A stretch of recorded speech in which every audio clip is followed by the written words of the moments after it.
Hello, Sharif here. And yeah, slight surprise to me too, because we did things a little differently here. And part of the difference was that it caught me by surprise without my light on. So I'm turning my light on here too, so that you can see both sides of me. What a concept. Um, This is every time I come on live. I've I start out an hour ahead of time, like what am I going to talk about? And then by this time it's like I need 3 hours to talk about everything I want to talk about. So it's not going to take 3 hours, but it's going to take a bit of time. And the bit of time is going to be 5 minutes because that's what that's what I've been saying, and I haven't gotten any objections to it yet. Um, or I've gotten a couple of encouragements, I should say. Um, what we're going to be talking about is the notion of intention that we talked about on Friday. If you don't remember that or you didn't watch that one, I suggest after this one you go back and watch it. Um, And the two intentions, and let's see if I can get them up on the screen. The two intentions that I asked us to hold, um, and I'm putting them up because I want this to become part of your meditation practice. Is um,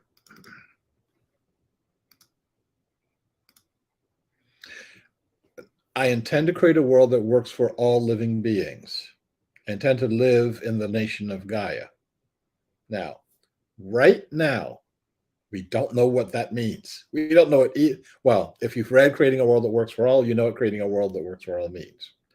But intending to live in the nation of Gaia, we get to make this up as we're going along. So, what I want us to do right now is to hold the intention of doing our 5-minute meditation. Um, if you are comfortable, take your glasses off, take your eyes off, take your close your eyes, square up your body, and hold the energy of creating a world that works for all living beings. Hold the energy of creating a world that has the nation of Gaia. And just take a deep breath and see what comes up for you when you hold that energy.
Deepen your breath.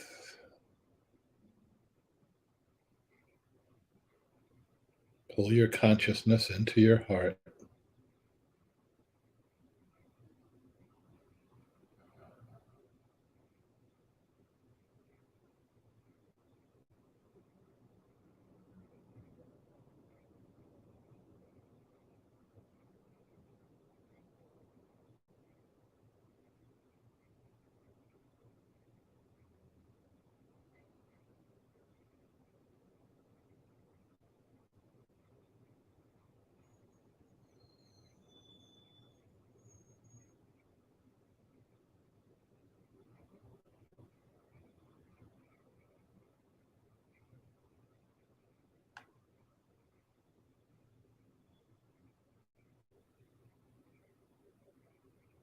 Right now, we are creating a world that works for all living beings.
And if you are ready, start preparing yourself to come back to our center.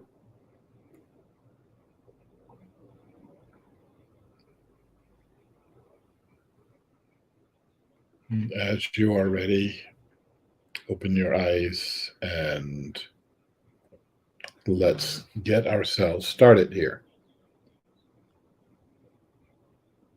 So, you shouldn't need the reminder by now, but this is the view inside the chrysalis.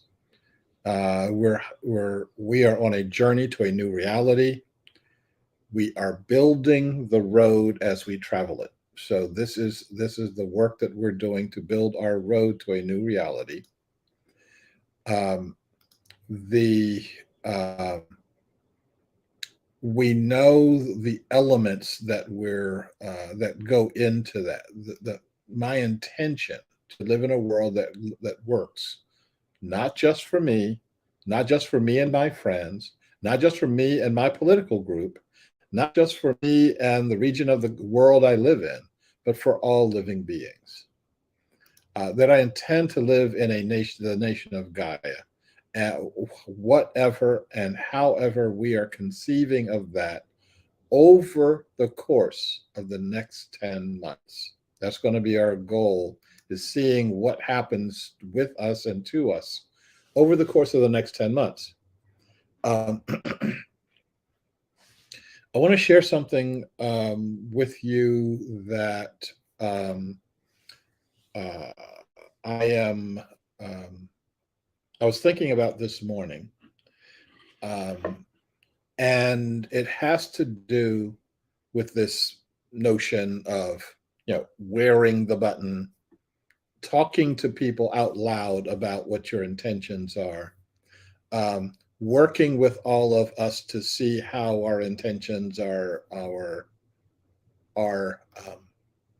gelling or connecting with each other. Um, so I had a thought about how we are seen in the world and how I personally am seen in the world. Most people, as you know, I've been to 45 different countries. I've been to every continent that has human beings on it. Um, and yes, I do stifle my phone, but that doesn't stop my watch from making all the noise in the world it wants to. So I've been to 45 countries, to all continents that have human beings on them. I've been to over 120 different cultures in those 45 countries. And most of the time, people think I'm a CIA agent mainly because they have no idea what to do with me, and that looks like a convenient block. And most of the black people the black Americans they see traveling in the world are with the military, but I don't wear a uniform. Most of the black Americans that they see are obviously tourists, and I never go to any of the tourist sites. So I must be either political, and I obviously don't seem to have any relationship to the embassy in whatever country I'm in. So I must be Black Ops CIA type person. Um, so I was in Sri Lanka, and we were negotiating the end of the war. Well, I should say that the end of fighting and killing each other because of the war. And we were doing direct negotiations with the Tamil Tigers, which is a separatist group. Well, the leadership of Sarvodaya decided to send me up to represent them, mainly because Americans are expendable. They didn't think that the Tamils would kill an American, and they were willing to risk my life on that. Anyway, um, so I made it up through the government's forward defense line. And that was a a trip I'll tell you about some other day. So I'm face to face with the Tamil Tigers forward defense line, and their security people, their intelligence people, took me to a little hut, and they were asking me a bunch of questions very politely. And then they would talk to each other, and they go like, and I don't understand Tamil, I don't understand Sinhalese, and I was separated from my interpreters. And they did the separation because they spoke excellent English. So, so they asked me a question, and I answered them. Then they go blah blah blah blah CIA, blah blah blah blah blah blah CIA. The only word that I understood in this torrent of talking was CIA, and I said, "I'm not with the CIA." And they would smile and nod and blah, blah, blah, CIA, blah, blah, blah, blah, CIA. So this goes on for like 10, 15 minutes or so. And all of a sudden, I thought of something, and I said, I was in the Black Panther Party when in Philadelphia back some years ago.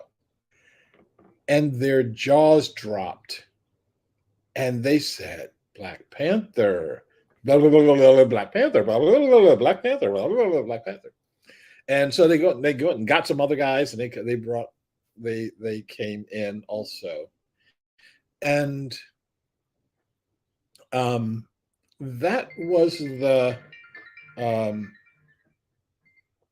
that was the thing that changed their thinking about me. Now, I wasn't in the Panther for a long time, and I wasn't there like wasn't in the West Coast branch. It was born and raised and had its headquarters in Oakland, California. Um, but not only the Tamil Tigers, but lots of other people recognized that the Panthers stood for something. The Panthers had a way of being in the world. The Panthers were uh, even if you disagreed with them, you didn't disrespect them.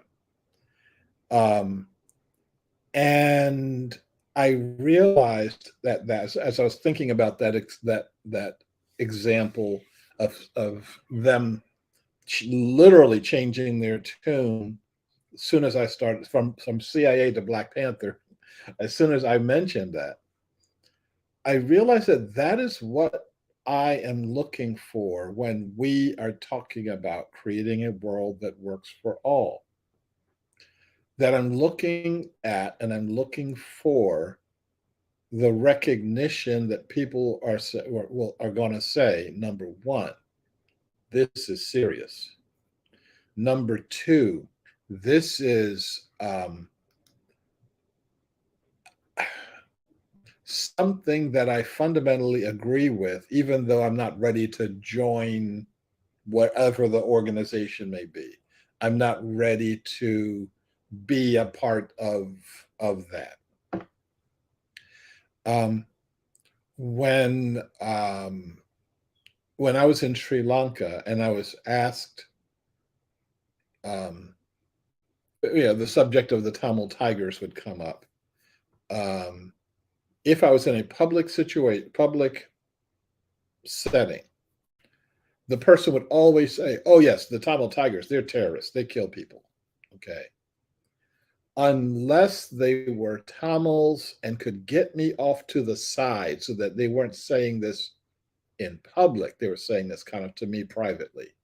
And when they were um, they had me when they thought they had my attention privately, they said, "Oh yeah, those are our boys." Like our boys, meaning I don't always agree with them, and I don't like the things some of them do, but they're fighting for us. Okay, and so um, who's fighting for us right now? Okay, and I can tell you all of the people and all of the groups that don't represent me. And I can tell you that most of them don't represent us, the majority of people in the United States. And I can tell you for sure that those attitudes don't carry over into the rest of the world. You know, the world's Democrats or progressives don't speak for anything other than the folks here in this country. So our challenge is, how do we get from where we are, I mean, literally a handful of people, literally spread across the planet right now, um, uh, in from various locations. How do we get that beginning to a place where we are more connected and connecting? I think that there's a particular way we do that, and I'm going to share this with you as soon as I get my screen going here.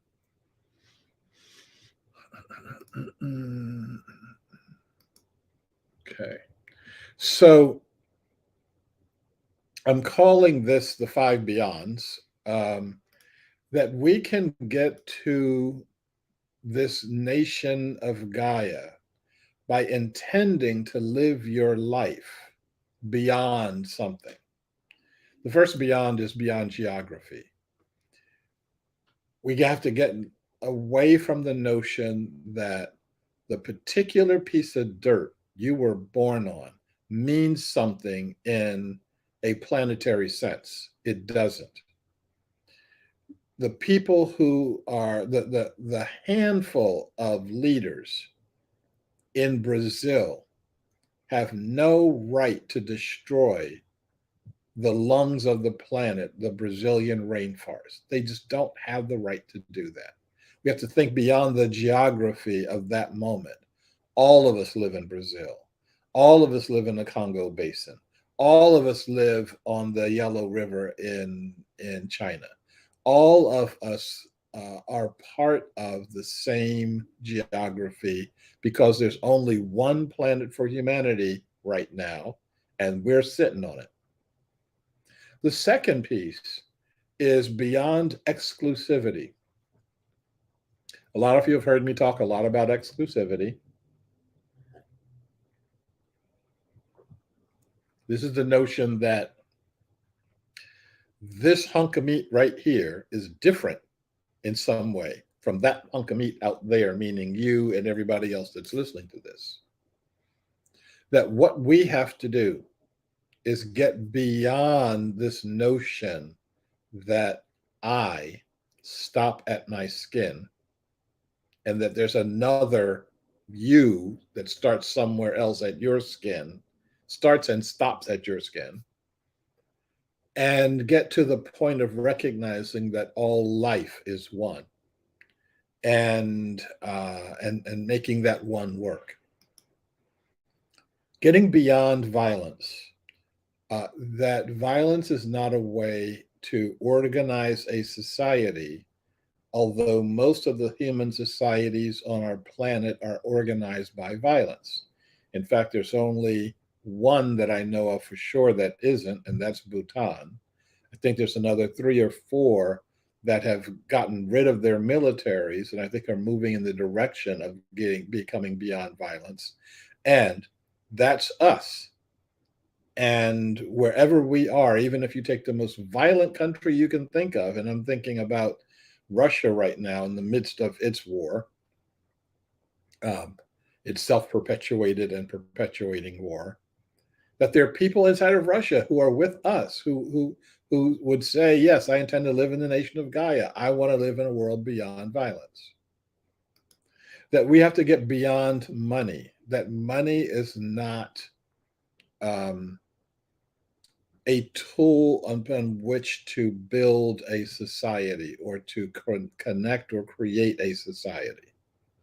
And finally, beyond culture. I don't know how many of you have been in places that are beyond your culture, been in places where you are a cultural minority, where you're in the country, you're in the culture, but people yeah, recognize that that you're not the boss. Okay, I can give you lots and lots of examples of having been uh, in countries where and we have a flaw in the live stream here. A couple of times I've done a particular move and my cursor disappears, and you don't want your cursor disappearing. Or maybe you do want your cursor. I don't want my cursor disappearing. I'm thinking particularly about a time when I was in Indonesia, on the island of Bali, and in the middle of this really great temple ceremony.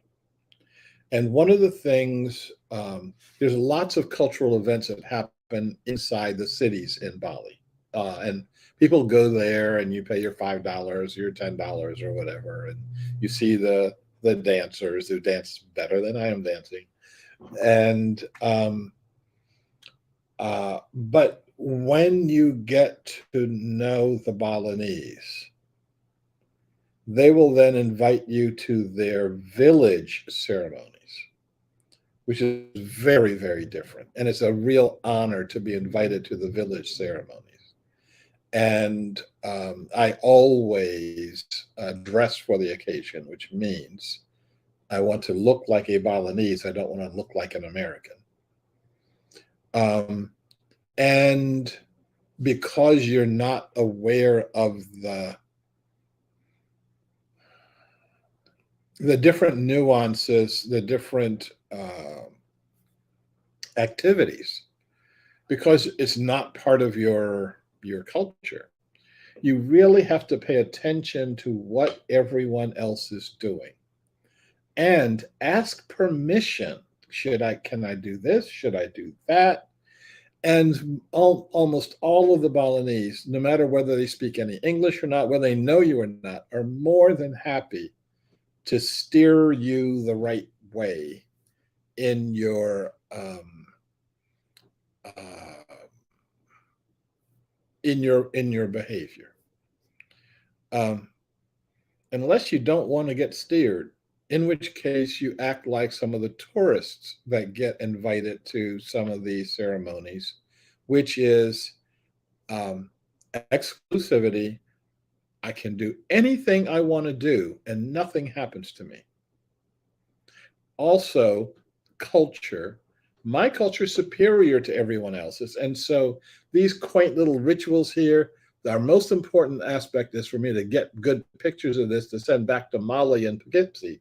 But I don't care anything about their culture or their behavior or anything like that. So this one ceremony I was in, and one of these ceremonies involve thousands of people, and they're all active in the ceremony. There aren't like if you think about a church service in the West, um, uh, people are sitting in pews unless you're in a Russian Orthodox church, as I've been, in which case you're not sitting down at all, and there aren't any pews, but you're facing that way, and there's a person up there, generally a man, and he's going to direct you to do this, that, and the other. Okay.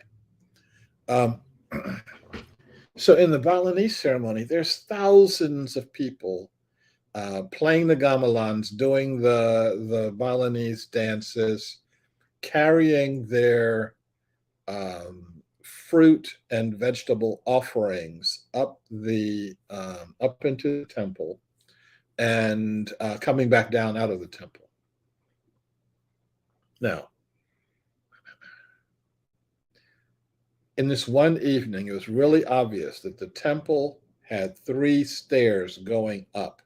I would assume that the top room was about 3 stories up. So it's like a 3-story staircase, three-story staircases. That these thousands of people are going up the left-hand staircase. Most of them are women, but not all. They are coming down the right-hand staircase. The middle staircase has no one on it. Now, I don't know about you, but it didn't take anybody to tell me not to walk on the middle staircase. No one was walking on the middle staircase. That could be in their culture, that could be seen as the spirit staircase. That's the one that spirits go up and down. And it could have been for the ancestors. It could have been for the gods and the avatars. Whatever. It didn't take any real learning for me to understand that you don't set foot on the staircase. There were so thousands of Balinese.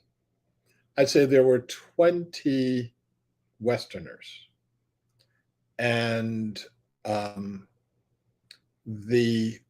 I would say most of the Westerners were either being respectful, meaning I'm not walking on the staircase. Oh, I did point. I asked my friends, can I go and get in the line for the left-hand staircase? And he just shook his head. It's like, yeah, I don't know why he shook his head. I don't have an offering. Westerners aren't allowed. I got the right clothes on, but I got to get different clothes on if I want to go into the temple. Westerners aren't allowed in the temple. I was like, there's a million different reasons for him to shake his head, and I got all of them. So I stayed out of the temple. There were 3 people, and I know what country they're from. They were from a country of people who are used to having their way. And all 3 of them go charging up the middle staircase, mainly because nobody else is on it, so they get the whole staircase to themselves. Cameras blasting, and walk right into the temple. Now, within a few moments, they got shown out by the high priests, and they wanted to walk right back down. It's like, no, the high priest pointed them. There's the down staircase. Walk down with people, and they're like, why do we have to walk with all these people here? And so the challenge is, how do we not do that? How do we not act like that? How do we know we're not those people? Okay. We're not the people who act like that. Well, the way that we do that is when we start working with each other and we start working, um, clearing our energy and doing things together so that we start seeing, oh, this is the way that we can do our work together. This is how we do our intention. Um, how do we change the elements that need to be changed in our society? How do we change our economics? How do we change our cultures? How do we change our politics and our governance? How do we govern ourselves? Most importantly, how do we change our ethics, our morality, and our spirituality? How do we get these things done? Now, this is really, really important because um, if you just look at the hot button issues, I can't see what your morality is. If you just look at you're pro abortion or you're against abortion, you're pro guns, you're against guns. If you just looking at things from that point of view, I can't see what kind of person you are. And the most important thing is not, you know, climate change. The, the most, I know some of you went, oh my God. No, the most important thing is not climate change. The most important thing is the consciousness that put the carbon in the atmosphere in the first place. If I haven't changed that consciousness, a person may say, oh, yes, we've gone beyond blah, blah, blah, parts per billion or million or whatever. And we need to, I believe the forecasts are saying that we're destroying the planet, et cetera. I don't want to destroy the planet. But none of those spreadsheets, none of those computer profiles reflects what your consciousness is. Do you believe that a person who has money has the right to pollute more than a person who does not? Do you believe that a person who has bigger guns has the right to do more damage than a person who does not? If I don't know what your consciousness is, if you can't show me, if you can't demonstrate to me your consciousness, then all of those things about, abortion, about gun control, all of that is just a sideline until you tell me who you are and you tell me what you want. Now, I am not hoping, I'm betting that at the end of the 10 months I'm proposing, that in March of 2024, when you step into the space of saying, this is our first planetary convention of people who are birthing the nation of Gaia, that when you walk in that door, you are going to be a fundamentally different person than the person you are right now. That you open the door to that consciousness. You open the door to the consciousness by simply being right here, right now. And our challenge is, how do we do this? Our challenge is, how do we line ourselves up to get this done? And our challenge is, how do we do this as quickly as possible? I welcome your comments. I welcome your criticisms if you have any. I won't send anybody to your house yet. That's next year. That's called a joke. And I welcome our continued conversation on this, on our intention and what these intentional aspects look like when we get together on Friday. So thank you, and may all beings be well. May all beings be secure, and may all beings be happy. Thanks a lot. See you then. Talk to you later. Bye.